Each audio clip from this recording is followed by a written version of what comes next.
Meus irmãos, nós passamos 4 sermões estudando um pouquinho sobre como nós devemos viver verdadeiramente a vida cristã.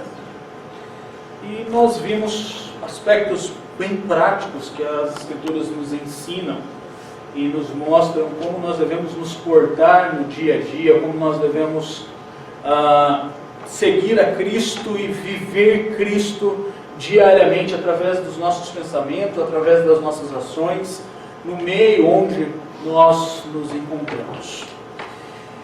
E estudando Tito essa semana,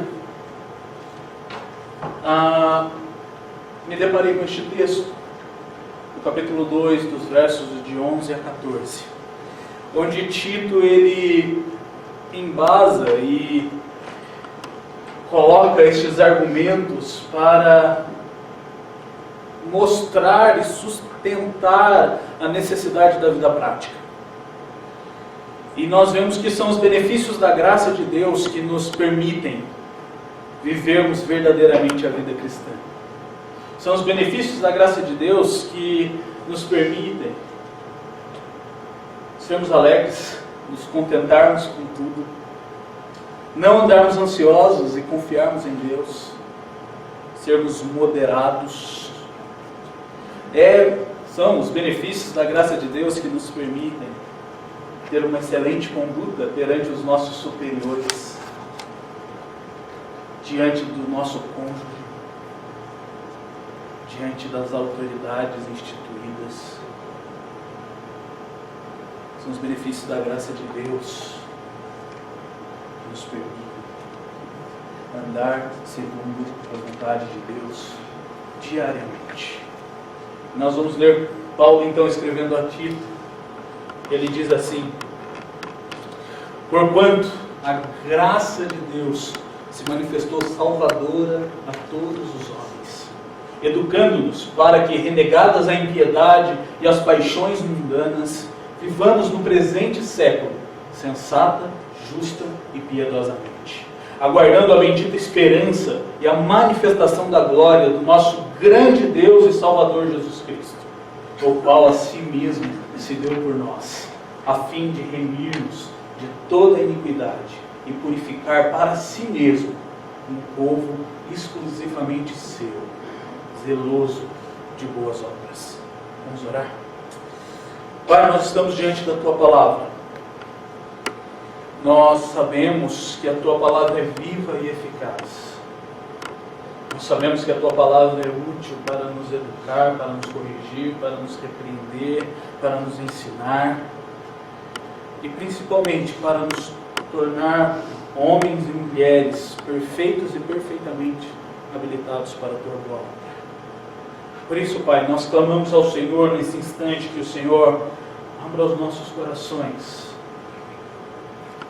abra os nossos ouvidos, nos dê entendimento para ouvirmos a exposição da Tua Palavra, entendermos e praticarmos. Que possamos ter esta disposição de vivermos cada dia mais para o Senhor e menos para nós mesmos. É isso que nós pedimos e clamamos ao Senhor, em nome do teu Filho amado, Jesus Cristo. Amém. Amém, Senhor. 20 de março de 1748 é uma data que para muitos não faz sentido algum. Mas para John Newton faz muito sentido e fez toda a diferença na sua vida.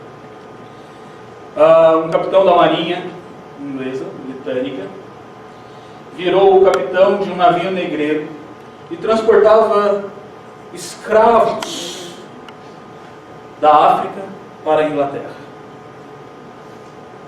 E nesse dia, 21 de março de 1748, o navio de John Newton enfrentou uma das maiores tempestades que ele relata na sua biografia, que ele nunca havia passado por uma igual àquela. E ele já tinha entregado os pontos. Já havia um marinheiro se perdido no mar, lançado ao mar, e ele então teve que assumir o leme do navio e guiar aquele navio durante aquela tempestade. E ao passar por aquela tempestade, John Newton entendeu que foi a misericórdia de Deus que havia sustentado toda a travessia durante a tempestade. Em 1750, John Newton se converte, ele entrega a sua vida ao Senhor, e a partir de então ele começa a viver uma vida rumando ao pastorado, no qual alguns anos depois ele se tornou pastor. E ele escreveu um dos maiores hinos, um dos hinos mais conhecidos, que é o Amazing Grace, e que numa tradução meio que literal, ele diz assim: maravilhosa graça, quão doce é o som, que salvou o miserável como eu. Eu estive perdido, mas agora fui encontrado. Era cego, mas agora eu vejo. Foi a graça que ensinou meu coração a temer, e a graça meus medos aliviou. Quão preciosa foi a aparição da graça na hora em que eu acreditei. E o hino continua, mais 3 estrofes. Mas essas 2 estrofes resumem basicamente o que nós iremos entender sobre a graça hoje. E foi o que John Newton entendeu lendo as Escrituras e vivendo as Escrituras. A graça de Deus nos tirou de um estado de calamidade e miséria e nos transportou para um reino de graça e amor. Nós éramos miseráveis, pecadores. Cristo Jesus veio para derramar o seu sangue por estes miseráveis pecadores que somos nós. Nós éramos cegos e por Cristo nós podemos enxergar. Nós estávamos totalmente perdidos, mas por Cristo nós fomos achados e colocados no caminho da vida eterna. E é interessante como ele descreve que foi a graça de Deus que ensinou o seu coração a temer a Deus. Que foi a graça de Deus que dia após dia aliviou os seus temores e medos. Essa é a graça que a Bíblia nos apresenta. Essa é a graça que nos permite, que nos capacita a vivermos uma vida de santidade, que nos permite vivermos verdadeiramente a vida cristã. E é interessante que Paulo, ao escrever a título, ele coloca este texto como fundamento, como base para o que ele disse anteriormente. Nosso texto começa com pois, um porquanto, e liga aos versos anteriores, e desde o verso de número 10 do capítulo 1 até o verso de número 10 do capítulo 2, Paulo está dando exortações práticas. Ele está colocando imperativos, como aqueles crentes deveriam se comportar. Nós precisamos voltar um pouquinho para vermos algumas dessas exortações. Ficou um pouco pequenininho, eu quis colocar tudo em uma tabela só. Mas ele diz assim: aos homens idosos, eles devem ser temperantes, respeitáveis, sensatos, sadios na fé, no amor e na constância. As mulheres idosas, elas devem ser sérias no proceder, não caluniadoras, aqui nós podemos traduzir por não fofoqueiras, não escravizadas por muito vinho, boas mestras, porque elas devem ensinar as jovens casadas, e as jovens casadas devem ser sensatas, honestas, boas donas de casa, bondosas, sujeitas ao marido. Lembra quando nós olhamos para Pedro? Pedro diz que a nossa conduta na vida cristã é a mulher ser submissa ao seu marido e o marido honrar a sua esposa. E ele coloca aos jovens homens, aos moços, eles devem ser criteriosos, padrão de boas obras, devem ter linguagem sadia e irrepreensível. E ele coloca, concluindo ali no verso, a partir do verso de número 9, verso 9 e 10, ele fala diretamente aos servos. Pois Paulo, quando escreve para Tito, ele tem os escravos em mente. Pois os escravos estavam sendo excluídos da igreja, pois aqueles que não eram escravos, os livres, eles achavam que eles tinham mais direitos e prioridades, os escravos não eram nada. Então ele diz assim aos escravos, aos servos: vocês precisam ser obedientes, vocês não podem ser respondões, então quando falarem vocês têm que acatar isso, vocês não podem furtar, e vocês têm que mostrar a sua fidelidade ao seu Senhor. Aqui são os passos que Paulo mostra para Tito, como eles deveriam viver a vida cristã. Quando nós olhamos as epístolas pastorais, Filemão, de 1 Timóteo, 2 Timóteo, nós vemos essas epístolas tendo um tom muito prático. E tudo isso que Paulo coloca a Tito, ele coloca a Timóteo na primeira epístola. E ele mostra como nós devemos nos portar. E depois de colocar esses imperativos, como nós devemos ser, ele coloca então um indicativo, ele coloca a base teológica para essas coisas. E ele mostra que a base teológica é a graça de Deus. Nós só conseguiremos andar e nutrirmos estas qualidades quando nós vivermos pela graça. E é importante nós fazermos então essa definição da graça de Deus. O que é a graça? Jerry Bridges, no seu livro Surpreendidos pela Graça, ele define graça como sendo o favor gratuito e merecido de Deus, demonstrado a pecadores culpados que só mereciam o juízo. É o amor de Deus demonstrado aos não amáveis. É Deus estendendo a sua mão para pessoas rebeldes contra Ele. Essa é a graça de Deus. Isso é graça. Hoje nós vivemos um tempo em que nós achamos que somos alguma coisa e podemos fazer alguma coisa boa. E quando isso se estremece, nós temos os livros de autoajuda, né? Que vão reforçar que nós somos bons e que nós podemos fazer coisas boas. Mas eu tenho uma triste notícia para te dar. Você não é bom. E você não pode fazer nada totalmente bom partindo de você. Porque quando você olha a intenção do seu coração, ela é inclinada para o pecado, muitas vezes. Tudo que você possa fazer não vale de nada como troca diante de Deus. A moeda que você tem não tem valor algum. E você está perdido, você é um miserável pecador, você não é bom. E o que fazer então? Nada, você merece o inferno, assim como eu. Se andarmos nos nossos pecados, a consequência dos nossos pecados é a morte, e a morte eterna. Mas Deus, pela sua graça, nos deu, não trocou, não vendeu, Ele nos deu Cristo Jesus para morrer numa cruz por nós. A graça é algo que você não merece. É algo que você não pode comprar. Esta é a graça de Deus. E Deus deu ao seu povo. E a graça de Deus, ela tem nome: Jesus Cristo. Jesus Cristo encarnado, morto numa cruz, ressurreto e assentado à destra de Deus Todo-Poderoso, que nos permite vivermos por esta graça que nós não merecemos, que nós não podemos obter se não for por Deus.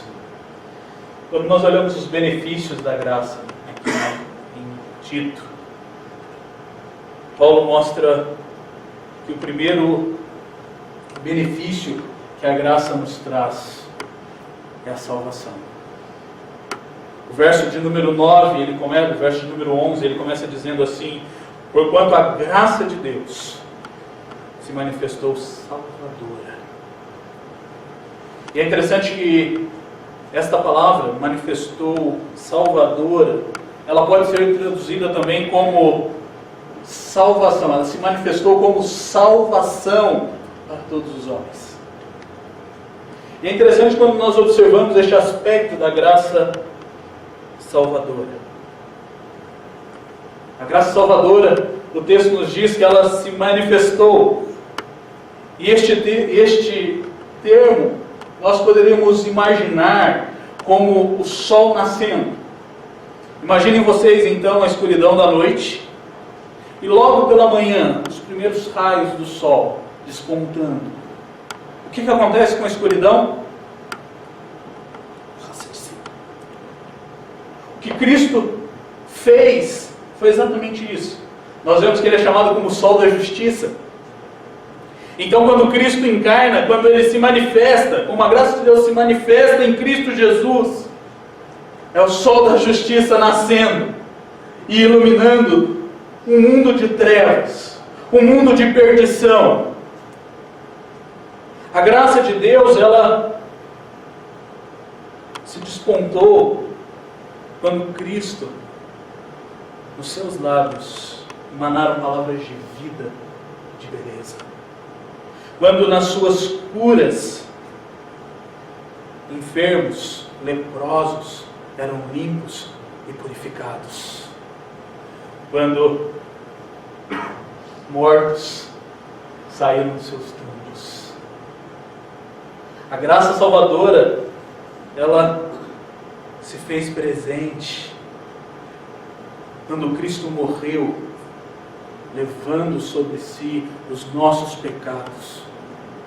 E a graça salvadora se tornou presente quando Ele ressurgiu dos mortos, vencendo a morte e cumprindo as promessas de Deus, e subindo aos céus. A graça salvadora se manifesta, pois Cristo Jesus morreu por nós, está ao lado de Deus intercedendo por nós. Este é o benefício da graça, a salvação que ela traz. E muitas vezes nós nos esquecemos que a salvação é pela graça. Quando vocês tiverem a oportunidade de fazerem um treinamento evangelístico, e nós vamos providenciar alguns deles aqui, estamos conversando com o Eduardo para trazer o evangelismo explosivo.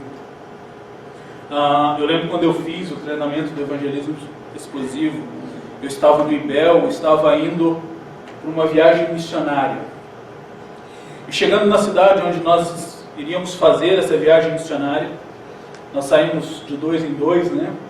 E nós prestávamos um relatório, nós preenchíamos, para termos mais facilidade para abordar a pessoa, nós estávamos com a prancheta na mão fazendo uma pesquisa. E uma das perguntas da pesquisa foi tirada do evangelismo explosivo. E a pergunta é: se você morrer hoje, estiver diante de Deus, e Deus te perguntar por que eu vou te deixar entrar no meu céu, qual a resposta que você daria? Foi impressionante o resultado dessa pesquisa, nós temos isso registrado. E o resultado dessa pesquisa, no bairro que nós estávamos, foi que 80% responderam que eles eram bons, que eles não haviam matado, que eles não haviam roubado e que eles haviam se comportado bem. Então eles poderiam entrar no céu. E quando nós vemos essa resposta, ela é muito comum. Se vocês fizerem este teste e abordar algumas pessoas na rua, vocês vão ver que a maioria das respostas elas são essas. Qual é o problema dessa resposta? O problema dessa resposta é que ela anula totalmente a graça de Deus. Pois o ser humano acha que ele pode trocar, ele pode comprar a sua estadia no céu. E quando nós vemos o benefício da graça de Deus, é que a salvação ela é gratuita. Ela não exige que nós tenhamos vivido uma vida totalmente santa e perfeita, porque nós não viveremos essa vida. Você é pecador, você vai quebrar a lei constantemente, não vai ser uma vez só durante a sua vida. Então você não tem nada que você possa trocar. Deus, sabendo que nós não tínhamos nada que nós pudéssemos trocar, Ele enviou o seu Filho. E a graça se tornou salvadora quando se encarna em Cristo Jesus. Então o benefício da graça de Deus é a salvação. E o texto nos mostra para quem é a salvação. Ele mostra que essa graça se manifestou salvadora a todos os homens. Alguns fazem um esforço tremendo aqui para falar e defender a salvação universal, que é para todas as pessoas do mundo, todos os seres humanos do mundo. Mas, de uma forma muito simples, quando nós lemos o contexto, nós vemos que a todos os homens aqui, Paulo está se referindo a todos os tipos de pessoas. Mulheres, homens, jovens, crianças, escravos, pessoas de todas as raças, de todas as cores, de todas as culturas, de todas as línguas. São essas pessoas que recebem a salvação de Deus. Não são todos, não é este aspecto universalista da salvação. Cristo não morreu para todas as pessoas. E nós vamos ver mais à frente que Ele morreu para o seu povo. O povo de propriedade exclusiva dele. Então, o que nós aprendemos aqui é que quando nós olhamos a graça de Deus, ela não faz acepção de pessoas. A graça de Deus, ela é salvação para todos. Para o rico, para o pobre, para o magro, para o gordo, para o bonito, para o feio. E é interessante quando nós pensamos em evangelismo, nós temos uma tendência de fazer uma seleção na nossa mente. E eu já disse isso aqui quando nós estudamos Jonas. Jonas ele fez uma seleção na mente dele. E na mente de Jonas, os ninivitas não mereciam a salvação de Deus, não mereciam essa graça, não mereciam a misericórdia de Deus. E às vezes nós também fazemos essa seleção e nós falamos, eu só vou evangelizar esse tipo de pessoa. Não, isso aqui eu não quero na minha vida. Mas quando nós olhamos para a graça de Deus ela se torna salvação para todas as pessoas. Nós precisamos aprender a não fazermos acepção de pessoas quando formos pregar o Evangelho. Nós precisamos aprender que nós não temos nada para trocar e que no estado de miséria nós somos iguais. Todos pecaram e carecem da glória de Deus. Todos. Então, o exterior ele não deve ser, não pode ser a nossa avaliação se essa pessoa vai ser salva ou não. Porque isso é um benefício da graça de Deus. É para todos.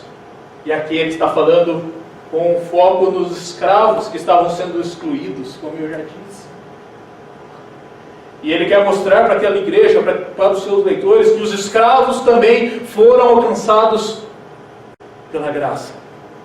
Eles também poderiam ser salvos por Cristo Jesus, se eles tivessem sido escolhidos por Deus. Então este é o primeiro benefício que a graça nos traz. Ela revela a salvação. O segundo benefício é que a graça nos ensina a termos uma vida de santidade.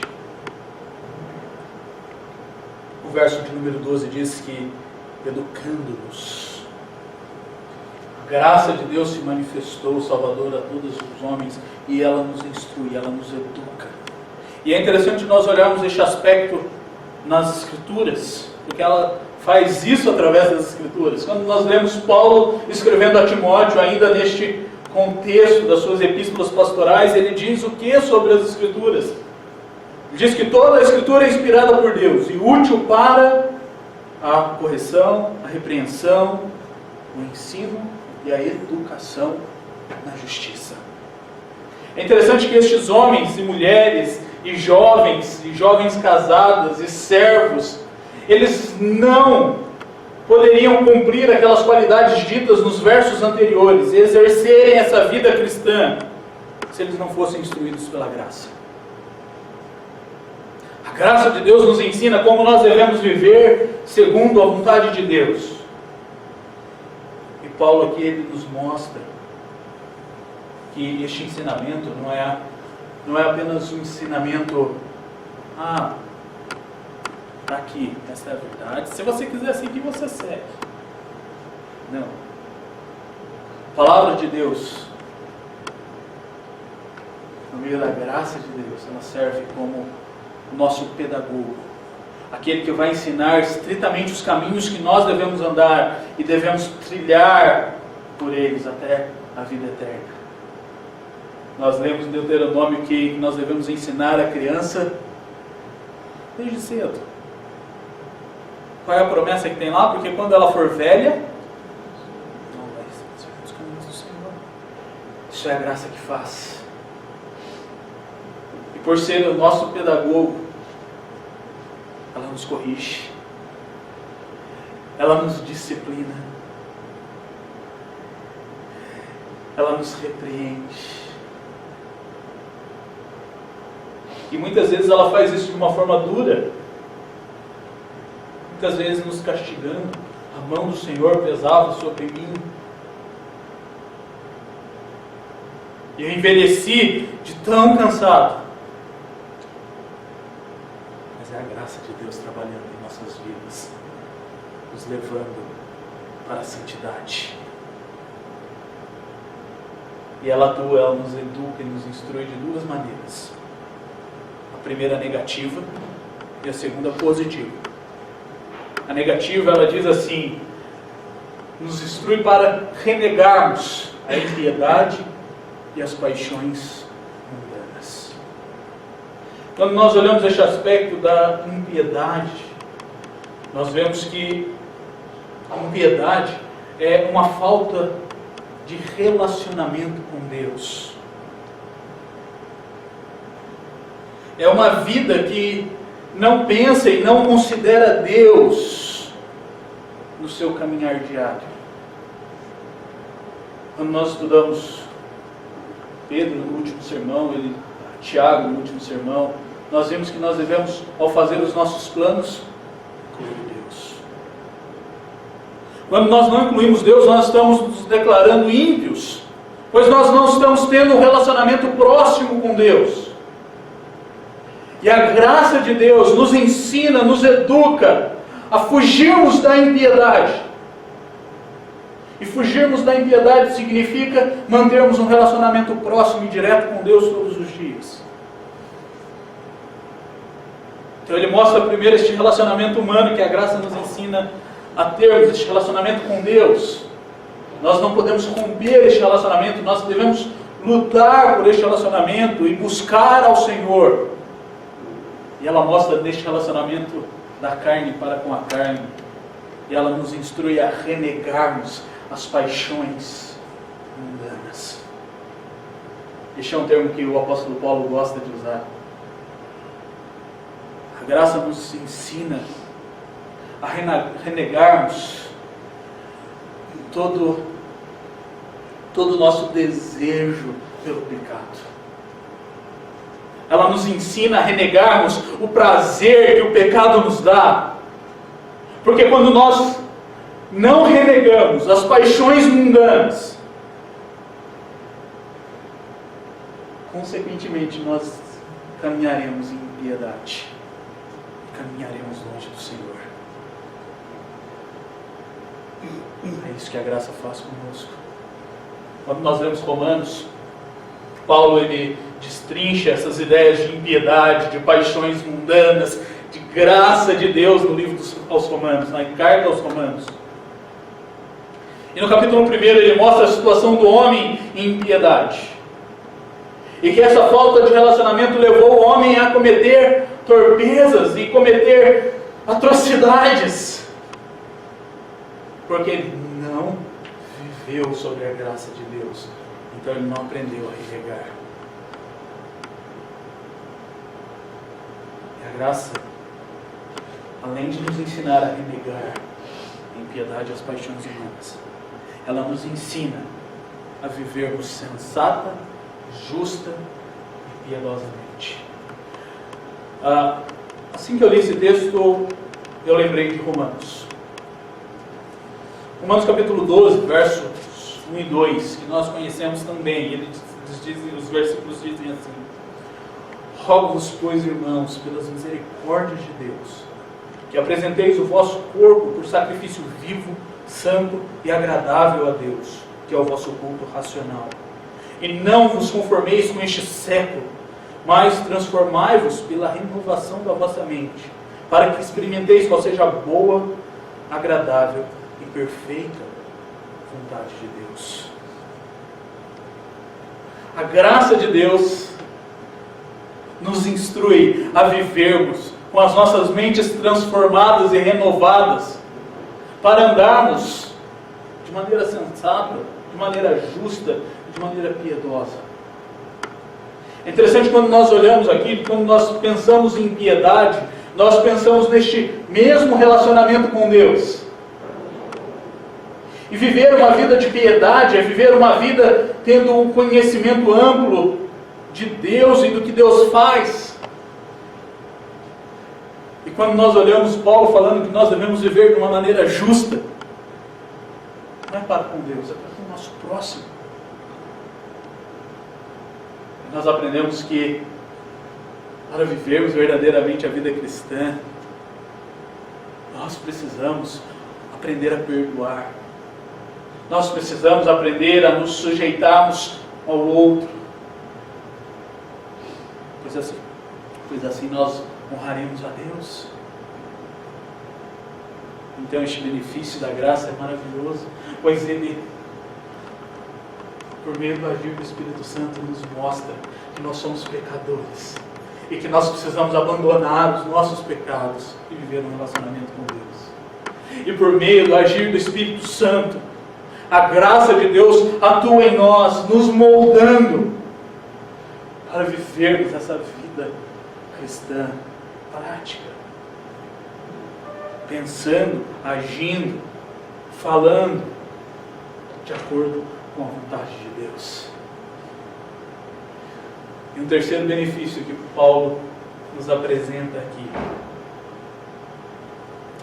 a graça salvadora de Cristo Jesus nos fornece a esperança da bem-aventurança incomparável. O verso de número 13 nos diz que, aguardando a bendita esperança e a manifestação da glória do nosso grande Deus e Salvador Jesus Cristo, o qual a si mesmo se deu por nós, a fim de remir-nos de toda iniquidade e purificar para si mesmo um povo exclusivamente seu, zeloso de boas obras. Meus irmãos, é a graça salvadora de Cristo que nos alimenta e nos capacita para aguardarmos o retorno de Cristo Jesus. Paulo ele trabalha muito ligado o aspecto da graça e o aspecto da glória. E ele coloca os dois conectados a Cristo Jesus. E a manifestação da graça foi quando Cristo encarnou. quando Ele veio, quando Ele deu a sua vida por nós e ressuscitou. E a manifestação da sua glória é quando Ele voltará, com toda a sua glória sendo exposta ao mundo,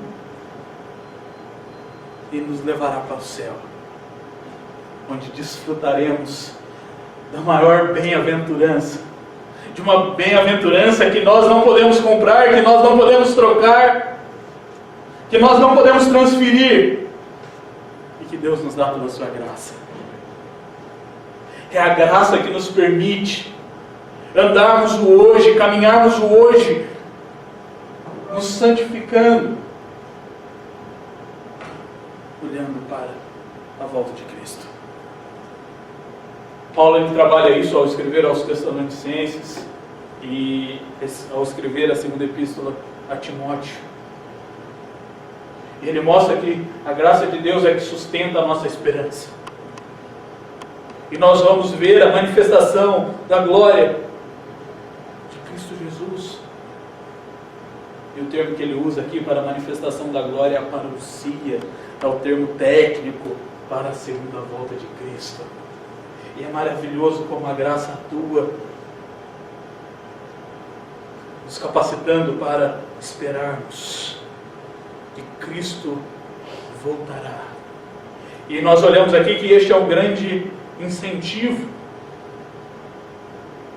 para crescermos diariamente na disposição e na atividade das boas obras, da santificação.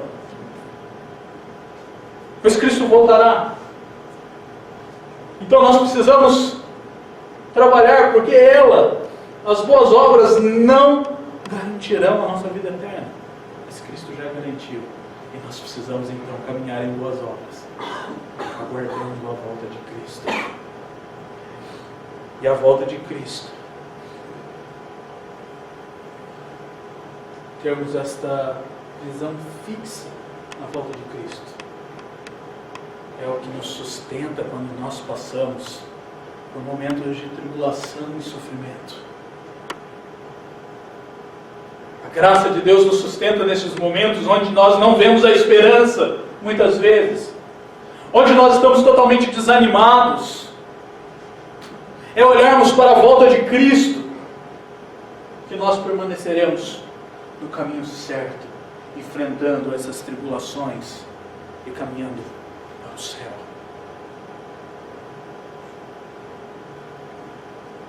Nós vemos que essa esperança, a volta de Cristo, ela é sustentada pelo que Cristo fez.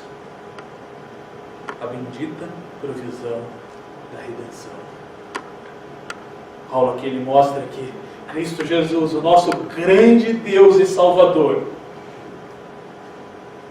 Ele deu a sua vida por nós. É interessante esse contraste feito. Ele coloca como sendo grande, como sendo todo-poderoso, é aquele que nós cantamos, Ele é exaltado, Ele é o Rei acima de todas as coisas. Ele é o único que merece o nosso louvor, a nossa glória. Ele é o Cordeiro Santo e Bendito. Ele se encarnou e morreu por nós. Filipenses, Paulo mostra que ele se esvaziou de toda a sua glória. Glória como unigênito do Pai. E ele assumiu forma humana. Um corpo passível de sofrimento, de dor, como ele passou por elas. Pedro diz que ele foi ultrajado, ele sofreu com açoites. Isso tudo foi profetizado por Isaías no capítulo 53, no capítulo 51. O que nos dá esperança é o que Cristo já fez. A bendita provisão da redenção. Se não fosse Cristo Jesus, se não fosse a sua graça, nós não aguardaríamos o seu retorno. É a graça de Deus que nos dá paciência, que nos dá perseverança para aguardarmos esta bênção indizível, esta bênção incomparável, que é a manifestação da glória do grande Deus e Salvador, Jesus Cristo.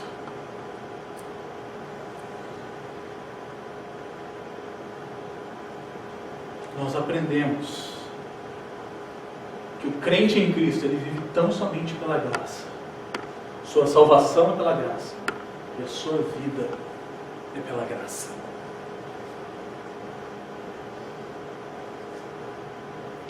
Os benefícios da graça nos dão essa certeza. A salvação veio. Nós aprendemos a viver em santidade. E nós somos fortalecidos e capacitados a esperarmos a vinda de Cristo. O que nós devemos fazer? E agora? Diante dessa realidade, diante desses benefícios. Primeira coisa, é sermos gratos pela nossa salvação.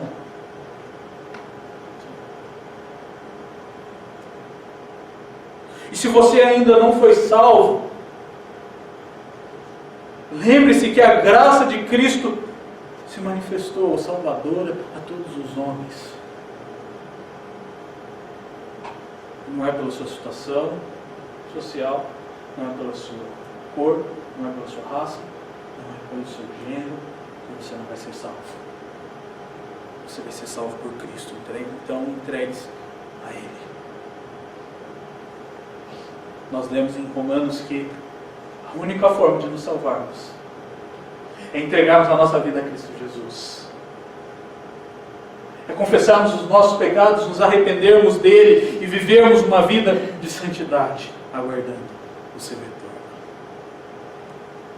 Lembre-se que é a graça que te capacita para uma vida de santidade.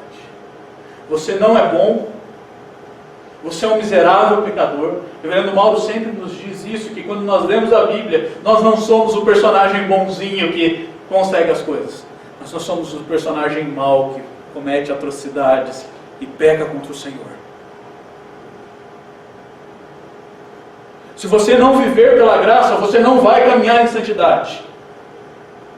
E você vai continuar entregue à impiedade e às paixões mundanas. E terceiro, a graça renova a nossa esperança nas promessas de Deus. O nosso Deus já cumpriu as suas promessas uma vez. Ele já proveu a redenção. O texto termina dizendo que Cristo fez tudo isso para fazer um povo de propriedade exclusiva dele, que caminhasse segundo os mandamentos dele, segundo os ensinamentos dele. É interessante quando nós vemos essa manifestação da graça em Cristo Jesus. Ele veio para ser o grande exemplo a seguirmos, cumprindo a promessa do Pai. E essa mesma graça que nos salva, ela nos capacita a renovarmos todos os dias a nossa esperança que o Senhor Jesus Cristo voltará. Então lembre-se, o crente em Cristo vive tão somente pela graça. Sua salvação é pela graça. E a sua vida hoje é pela graça. E sua vida amanhã é pela graça. Que possamos lembrar da graça de Deus todos os dias. O hino que nós vamos cantar, ele diz que nós firmamos a nossa alma em Cristo Jesus. Porque foi Ele que nos deu a graça. Ele é a nossa graça.